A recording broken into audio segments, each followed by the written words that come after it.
G'day guys, it's Paul from Polyman Astro. If you use a one-shot color camera with a dual narrowband filter such as the LXtreme, and your images tend to look like this one, but you'd love it if they look like a full-on mono narrowband image, such as these ones, then continue watching, because I'm going to show you how to create a kind of faux Hubble palette image into me a more exciting and dynamic narrowband image using the Foraxx palette. Now this is something I've wanted to do for quite a while. People have asked in the comments in previous videos if I could do this, so here it is. So the main purpose of this video is to give you a relatively simple workflow that you'll be able to follow along with, and to that end it would make the most sense if you had the same data that I do so you can follow along.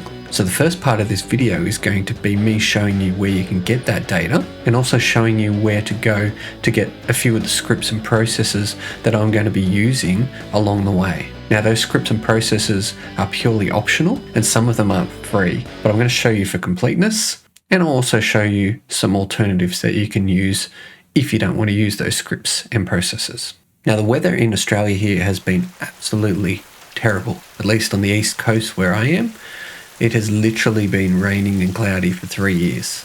I've had maybe 2 or 3 weeks in that 3 years where the skies have been semi-decent, and I've been concentrating on my mono data rather than using a one-shot color camera.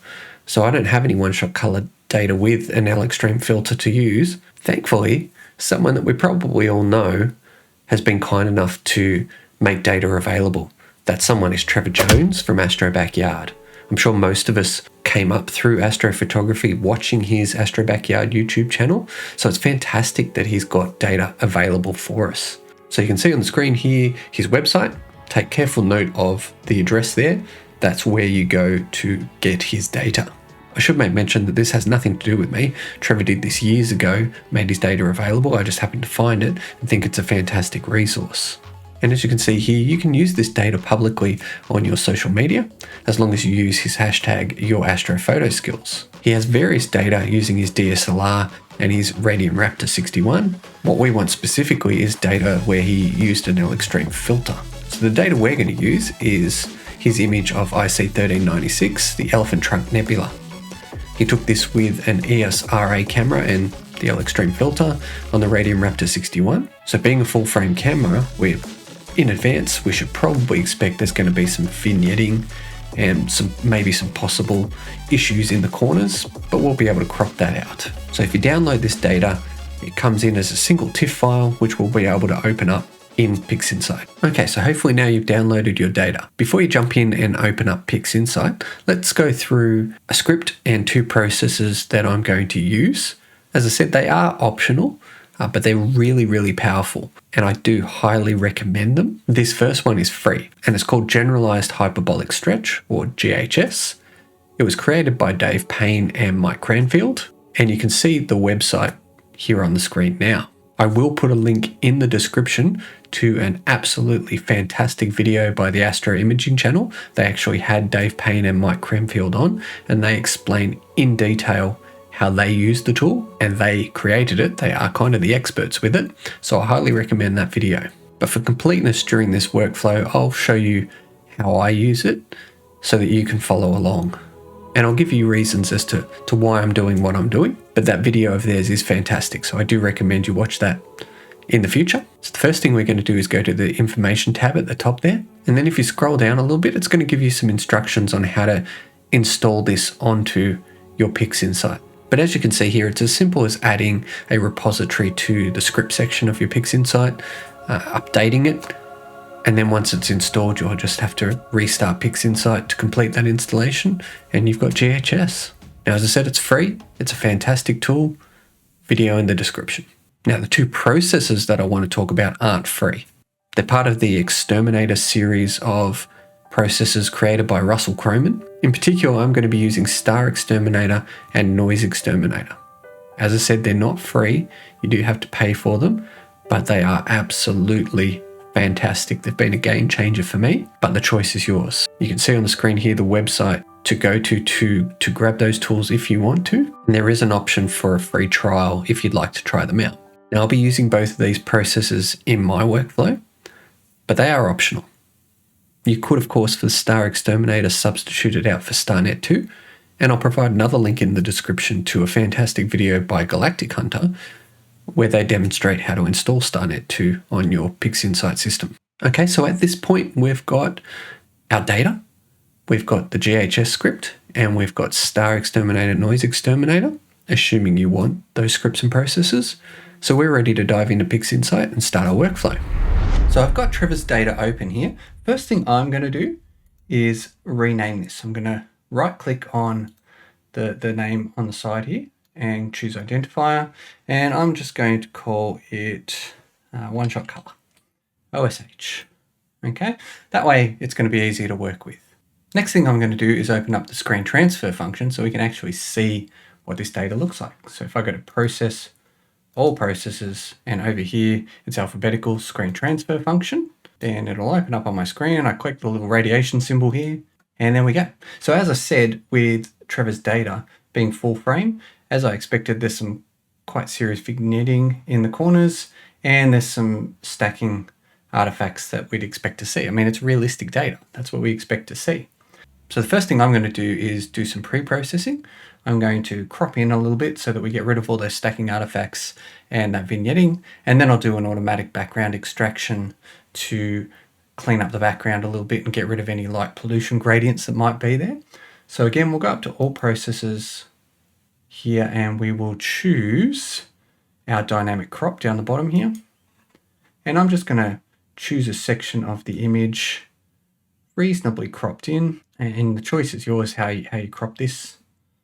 But I might choose that cropping there, and I'm going to pull this off the screen a little bit so that if you choose to download this project file, then you'll have that process down there. So we might rename that so that you can see it as crop. That way you'll know. And I just now need to drag that onto the image, and it'll re-crop the image. And then I can zoom in using this little icon up here, zoom to optimal fit, just so it looks a little bit bigger on my screen. So now we use automatic background extraction. And you could use dynamic background extraction, but I'm going to use automatic background extractor here. And the idea with this is this should only be a light pollution gradient. It should be nice and linear.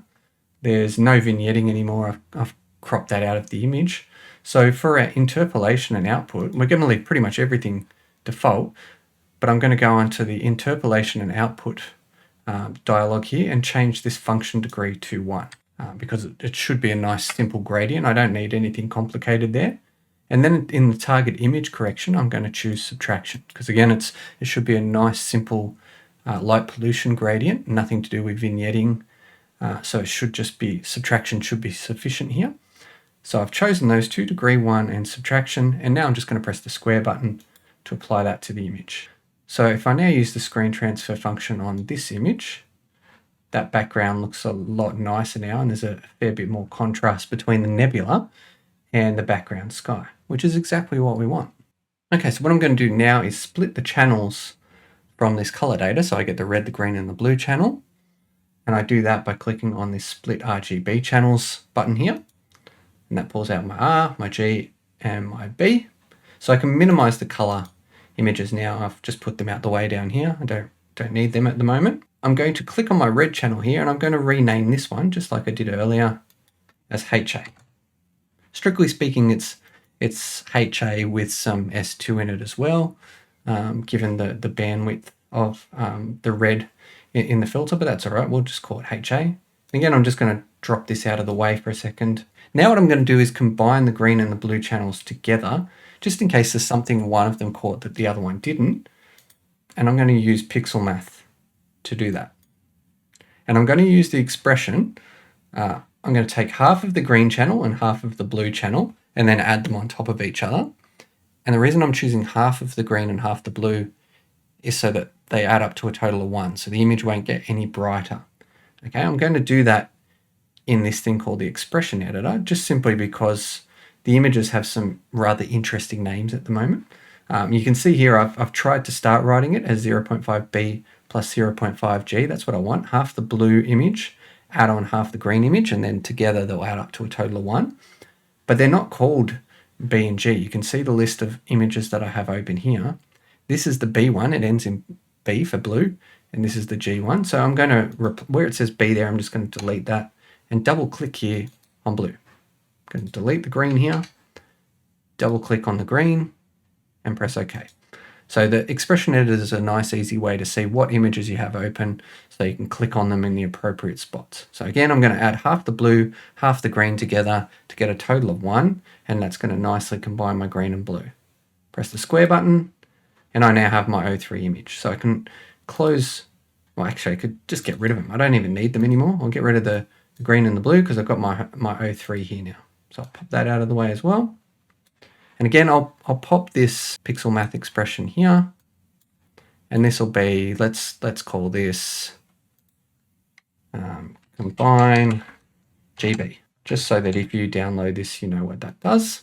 Combine GB, and I'll pop that there.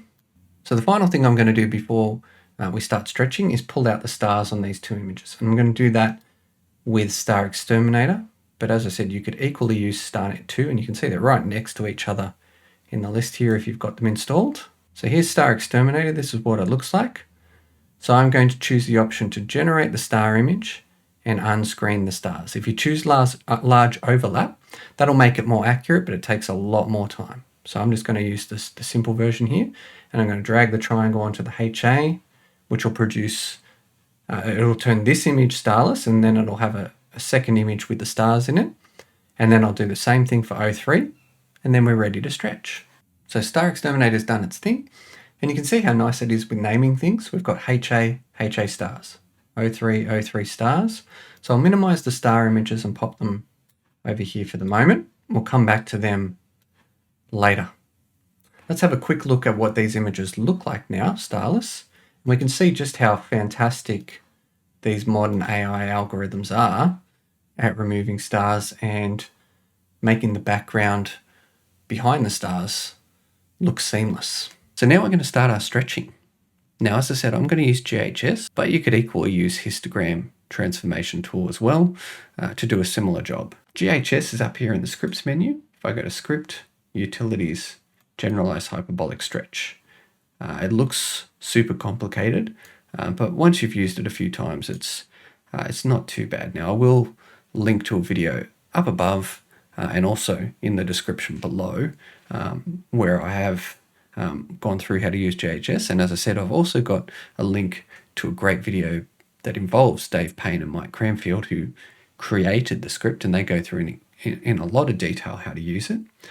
So I'm just going to go through it fairly quickly here, but hopefully with enough detail that you can follow along with what's happening.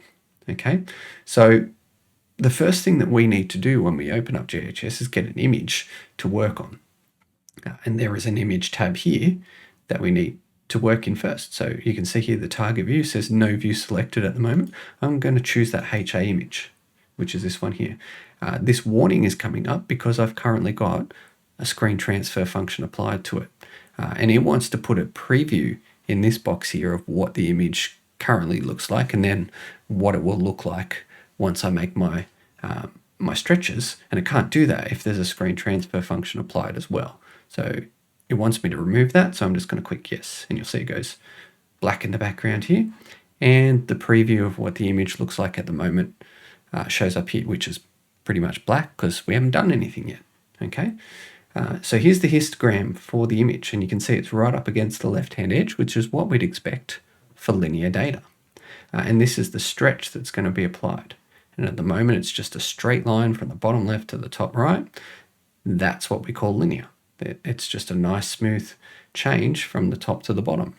So what I'm going to do is, the first thing I'm going to do is zoom in on this histogram so I can see it. And I do that with the zoom slider here. Importantly, what that's doing is just zooming in to this section here. It's not actually stretching. Looks like it's stretching, but I'm just zooming in on that histogram. Haven't done anything yet.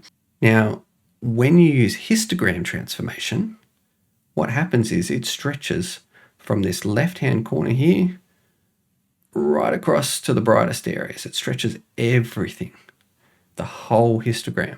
But there's a problem with that. Well, there's a few problems.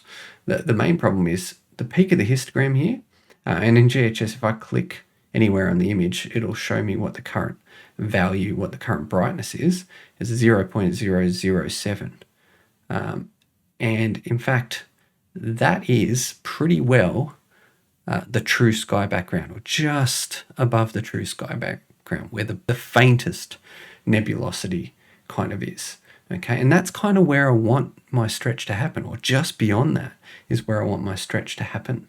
And I don't really want much to happen before that.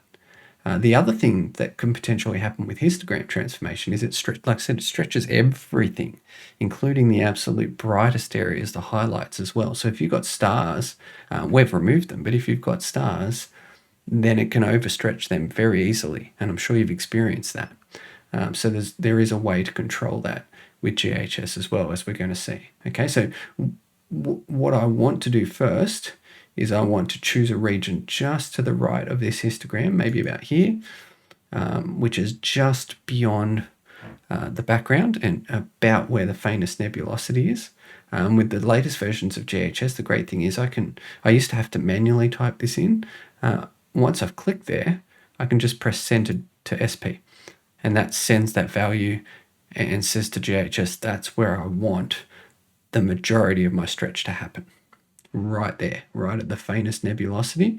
That's where I want most of my stretching to happen, so that I can maximize the contrast in that kind of region. And then as I said, histogram transformation kind of applies the stretch across the whole image. We can really focus the stretch so that not only this is where we want the stretch to happen, we can say we want pretty much all of the stretch to happen here. And that's where this local stretch intensity is. If I set that to something really high, normally about 10 is what Dave Payne recommends for the first stretch, then what that's going to do is put most of the stretch just in this region, and the rest of the stretch will ease off very quickly to almost a linear stretch, which is something histogram transformation doesn't. So as I said, if you've got stars, that means that that far end, the really bright end, isn't going to get stretched all that much. And you'll see that in a second. So I can get rid of that zoom, and it's this stretch factor that decides how much I stretch. And in histogram transformation, that's just you moving the midtone slider. And if I pull that, you'll see that the histogram really does move off the left-hand edge now, and this red is the actual stretch. And as I said, what's happening is most of the stretch is happening at that blue line there. That's where it's the steepest, and then very quickly it eases off. So if you have stars, then there's not much of a stretch happening up here. It's much less severe, so it's not going to tend to blow out those stars. So GHS is great for kind of color images where you've got stars. You're not going to blow them out anywhere near like you would with histogram transformation. Okay, and you can see what that's done. This is probably too extreme, but this is the kind of stretch that's going to be applied. So I'm going to back that off. What I tend to want to do is have my kind of histogram in this kind of area, at least initially, maybe even a bit less than that. The other thing that's happened here, and this doesn't happen with all data, sometimes you've got a really nice smooth histogram here, but here you can see we've got two humps. So if you do have a nice smooth histogram and you pull too hard on that stretch factor, you'll see something like this happen. It'll break up into pieces, and that's how you know you've stretched too much. But sometimes that double hump's going to be there from the start. There's nothing you can do about it, like in this case. But I've pulled my initial stretch to a point where my histogram's kind of in the 0.9, 0.10, maybe even up to about 0.15 is where I kind of want that initial stretch to be. But I generally want to, if I can, have it so that there's not a splitting of the peaks here, like you can see. But with this data, there's no choice. That's happened. And that's what the second part of the stretch will be all about, dealing with these double humps and smoothing things out. So I'm going to press the tick here, and that'll do that first initial stretch. And then you'll see the image here get super bright because it's still got all that information applied. This is what it would look like if I did that stretch again. And obviously we don't want that. So I click on this reset button. Okay, and so this is where we are at the moment. I mean, you can see it here anyway, but this is where we're at the moment. And I've got that double hump. Okay, so that's what I want to deal with. Now, David says in his videos, in the correspondence that I've had with him, that this peak here is happening because there's a region lacking in contrast. And if I happen to go around the image, and I know because I've seen this image before, this peak's actually happening in this kind of starting to get brighter section of the nebula. And you can see it looks quite flat. So if we get rid of this hump, then we're going to actually maximize that contrast. And we get rid of it, again, just like we did before, by choosing a region just to the right of it, say here, and again, I can just click there, send that SP value, and I'm going to do a stretch again. I'm going to choose a local stretch intensity nowhere near as intense as the first one, because I want the stretch to happen in this kind of region, but I want it to be a bit more spread out than just this region. So I'm going to choose something like a stretch intensity of 5 maybe this time, maybe even less than that. And then I'm just going to pull on the stretch factor, and what you'll see is that hump smooth out. See how it starts dropping, dropping, and look at what happened to the contrast. Pull that stretch back. It's very flat. Flatten that out. Much more punchy. Okay, and that's what I want. So that's a good second step. So let's click OK, and again reset because we don't want it to apply twice. And now what I'm going to do is jump to a different view. It's called the log view. And this is going to be great for kind of zeroing in at this extreme end here and try and, again, smooth this curve off as much as I can. So I'm going to click on the log view, and you can see it looks quite different. And what I can see is at this extreme end here, there's a very rapid change in gradient in the histogram.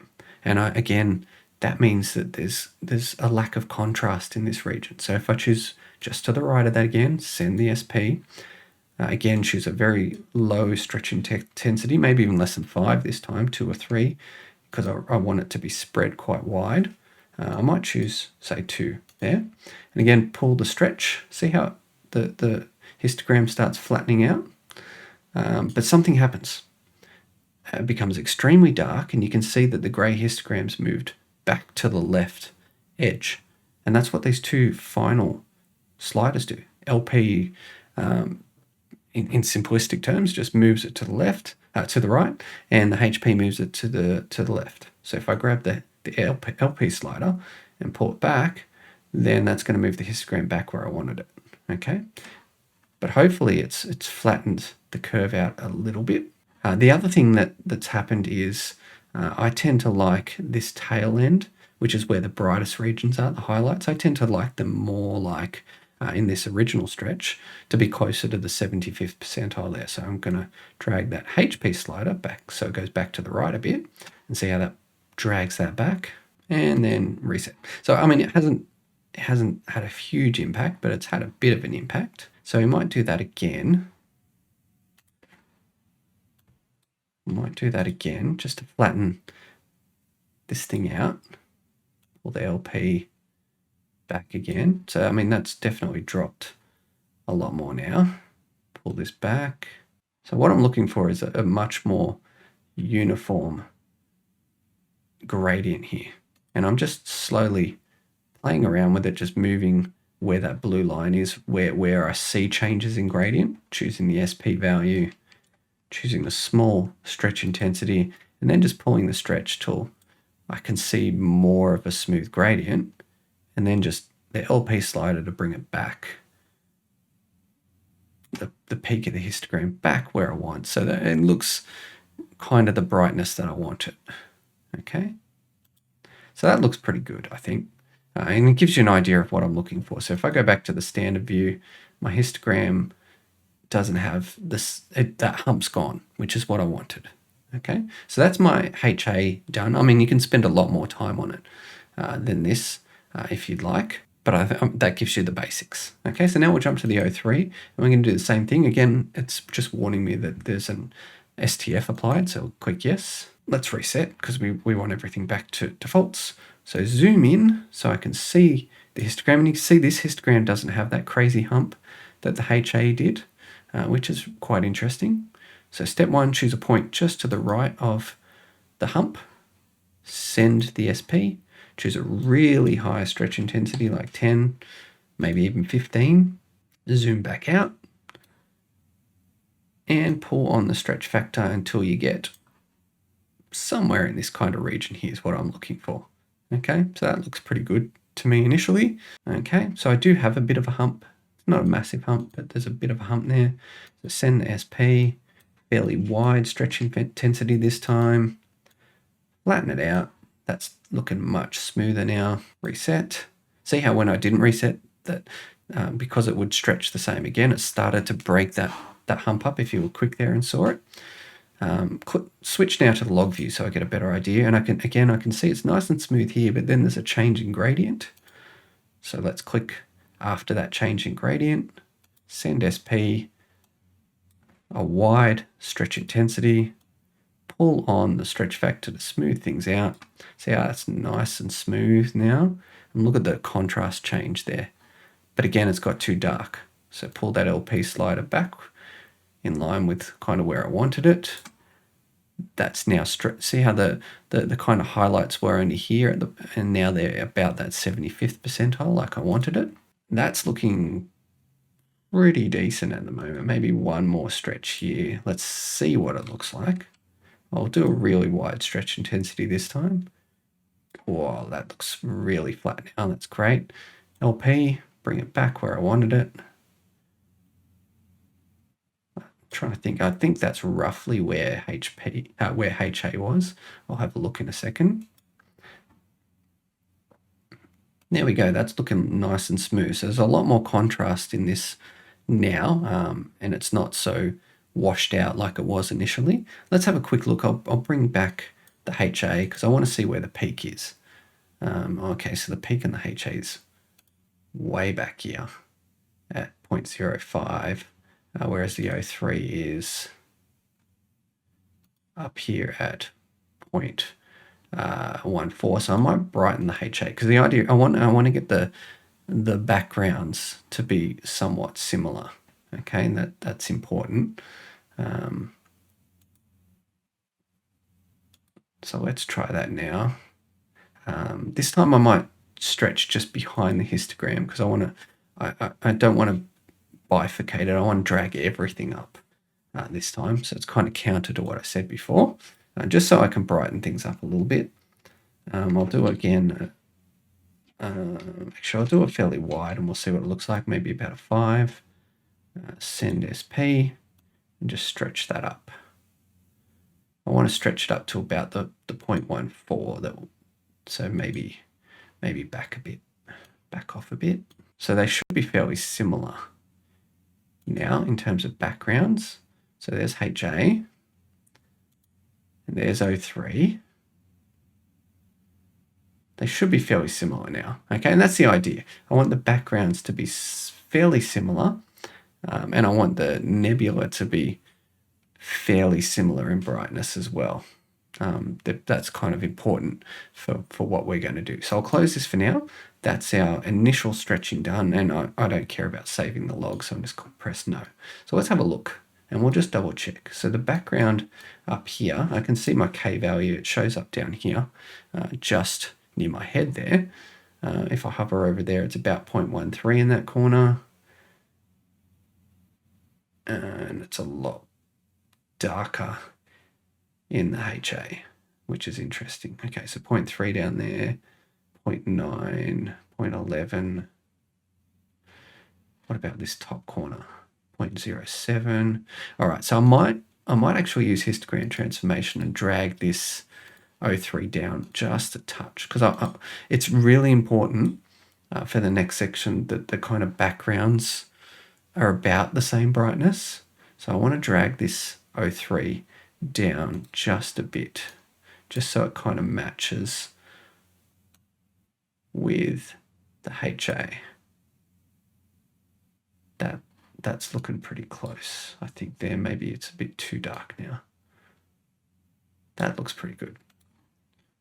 There we go. Okay, so it's important that the backgrounds are kind of roughly the same level, otherwise the background will have a weird color cast to it. And now that we're not linear, something like ABE and so on's not really going to work terribly well on non-linear data. Okay, so we can get rid of the screen transfer function. Now we don't need that. We've got our non-linear data. I can get rid of StarXTerminator as well. Excellent. So now we're going to get onto the stage where we're actually going to create our false green channel, essentially. And to do that, we're going to use some pixel math again. And I'll put a copy of it down here so that if you take this project file, you'll have it there. So I'll go to pixel math, all processes, pixel math. Here we go. And importantly, I'm going to be working on these two images. So make sure you have, if you're not using the project file, that yours are also called HA and O3 for this to work effectively. So what I'm going to use is a rather important expression. It's called a power of inverted pixels. In particular, it's going to be taking the product of these two images, the HA image times the O3 image. So I'm just going to type that in brackets here, HA times O3. And then it's going to take a power, which is just the press Shift 6 on my keyboard anyway, it puts that little hat symbol there. And it's going to take a power of what's called not, which is the little tilde symbol, not HA times O3, which is basically the inverse of HA times O3. And what this expression is doing, it's the product is basically going to be bright where they're both bright, and it's going to be really dark where they're both not bright, and then some sort of mixture between. And the power of the inverse, it's going to boost the brightness and contrast. And you'll see it in a second when we do this. So I'm going to open up the destination tab here, and importantly, I'm going to choose create new image, and I'm going to call it HO because it is H times O.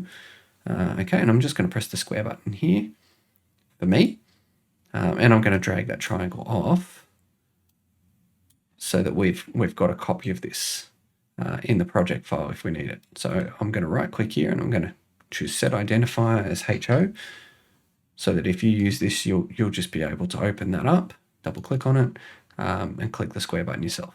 Okay, so it's created that HO image, and if we have a look at it, you can see it's doing exactly what I said. It's where both of these images are bright. So this bright region in the O3 image is also bright in the HA. That's why it's bright here. Okay, this and where they're both dark is exceptionally dark in this. So this is dark here, this is dark here, so this is dark.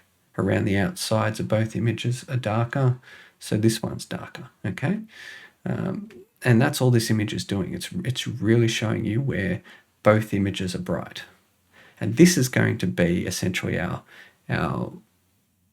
synthetic channel. But before we work on it, again, I'm going to boost the brightness on this. But I don't want to blow out those highlights, which is, again, why I'm going to use GHS. So I'll open up GHS here, and I'll choose my HO image. I'm not going to do much of a stretch here. I'm just going to do what I did before on my initial stretch. Choose just to the right of the histogram, just to the right of the background, where the faintest nebulosity is. Send that value. Choose a really high intensity stretch, so it's happening mostly around that region, and then pull the stretch factor so that the image brightens up. Not exceptionally bright. I'm not going to do anything else. I'm not going to worry about smoothing this one out or maximizing the contrast here for this. I'm just going to leave it at that. Okay, so that HO image now is nice and bright, which is what I want. So that's going to be my false synthetic channel, I guess, is what we're looking for. Okay, so I'm going to minimize that and keep that out of the way down here. Now that we've done that, we're going to actually create our color image. And to do that, I'm going to, again, use pixel math, the magic of pixel math. So I'm going to go to process, all processes, pixel math, and I'm just going to reset this so that there's nothing there. So what we're going to do is most videos that you've seen on one-shot color images and turning them into narrowband have no doubt been, let's create the Hubble palette. Some of them might be, here's a really quick, easy process. It only takes a couple of clicks. And that's great, fine. If you want a Hubble palette image that's blue and gold, and that's what you're looking for, that's great. We want to go way further than that and create something much more exciting, much more unique, and much that has much more depth to it, which does mean we need to do a little bit more work. And we're going to use what's called the Foraxx palette. I use this a lot. Anyone that's watched my channel before knows I use it a lot. And there is a video linked up there and in the description that goes into great detail on this palette. But you can see the website here, The Coldest Nights. This is where I found it. He's got a whole huge article on what he calls dynamic pixel math, and goes through these expressions in detail. And in particular, down the bottom, he has two expressions that you can use in pixel math.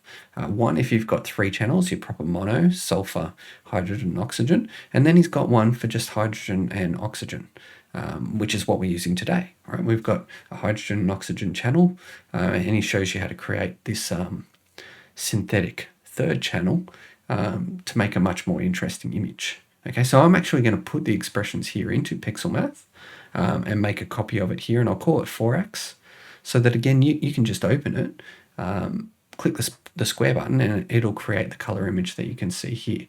But you can read his article or watch my video on the Foraxx palette for much more information on it. But as you're about to see, it's going to produce something way more interesting than just a Hubble palette image. Okay, so the expressions we need, we've got to get rid of this use single expression here. So I'm going to click on that. We need all 3 channels. The red channel is easy. It's just HA. The blue channel is easy. It's just O3.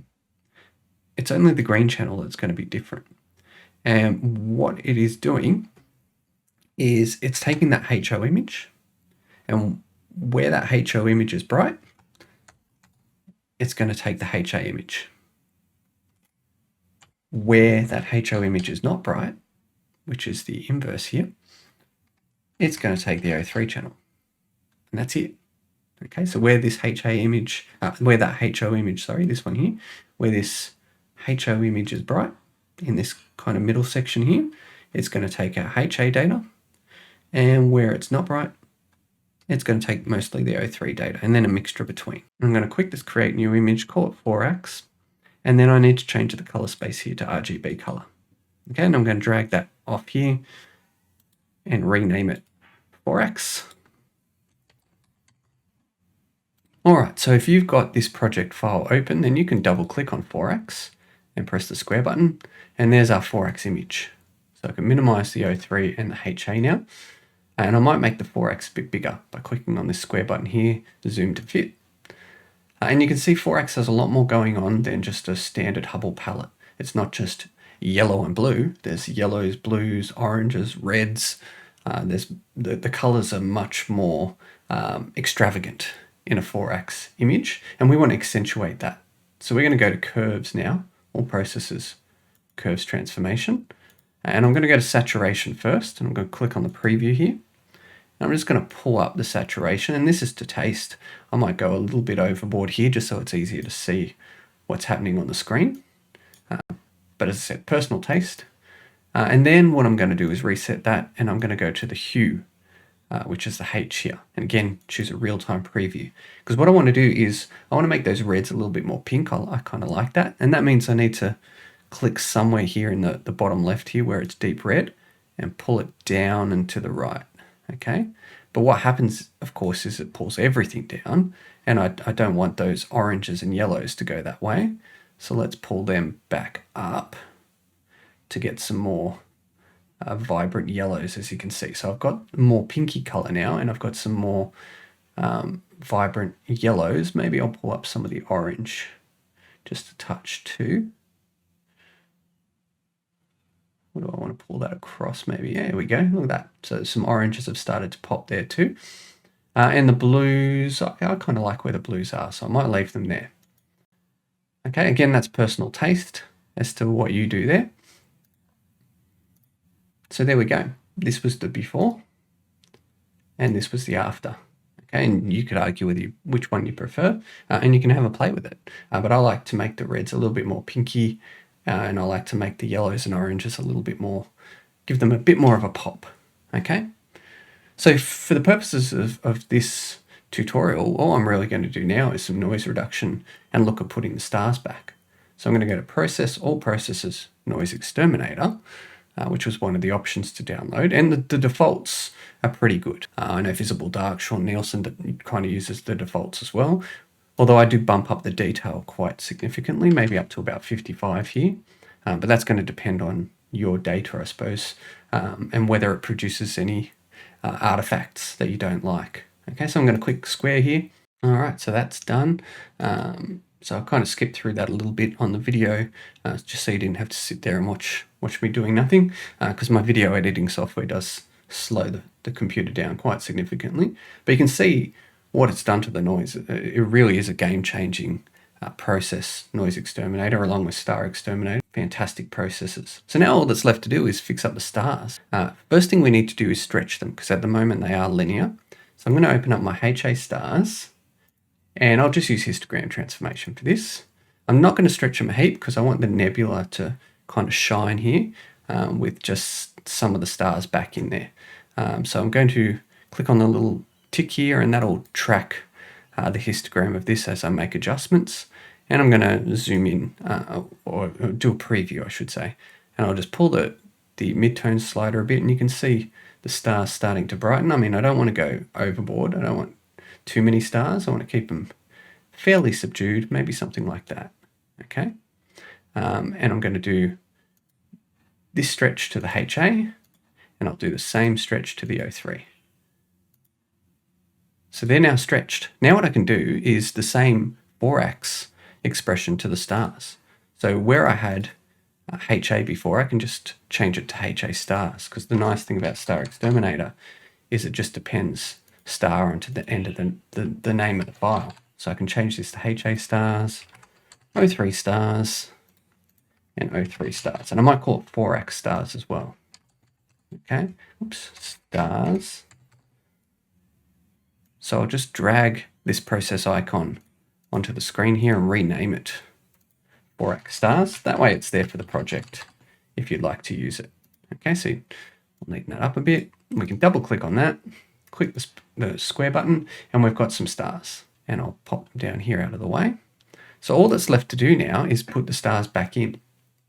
And when we did StarXTerminator, we unscreened the stars. Now, if you use Photoshop, you've probably used the screen option before when you're adding stars back. So it does all the maths underneath in the background. We need to do it in person here in Pixel Math. So I'm going to click here again on this single RGB, because I just want to put the stars on top of the image. I don't want different channels doing different things. And the maths is rather complicated. So again, I'll just make the expression so you can use it if you've got the project file. But this is what it looks like. Okay.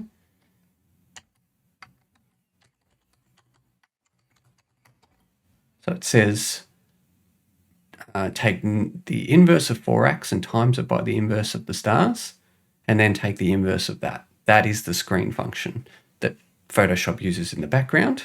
Okay, and we're going to replace our target image here, because we just want to literally put the stars on top of this image. Okay, so I'll pop this pixel math expression here, and I'll call it put stars back. Okay, nice inventive name. And then I can just drag that on top. There we go, we've got our stars back. So there is our final image. Now that looks, to me, a lot more impressive than just a standard Hubble palette image. And hopefully you can agree on that. All right, so there we go. Now this wasn't a quick and simple tutorial like some of the others out there to create a Hubble palette image, but as I said, I'm hoping that the time you invest in this, learning these particular techniques, more than pays off when you see just how fantastic the images are that you're going to produce. They're richer, they're more dynamic, they're more colorful. There's just more going on in the image compared to a Hubble palette image. So I use the Foraxx palette all the time, and you can see just how beautiful Trevor's data looks in the Foraxx palette. If you'd like to know more about GHS and the Foraxx palette, then here are some videos of mine that I recommend. Thanks for watching.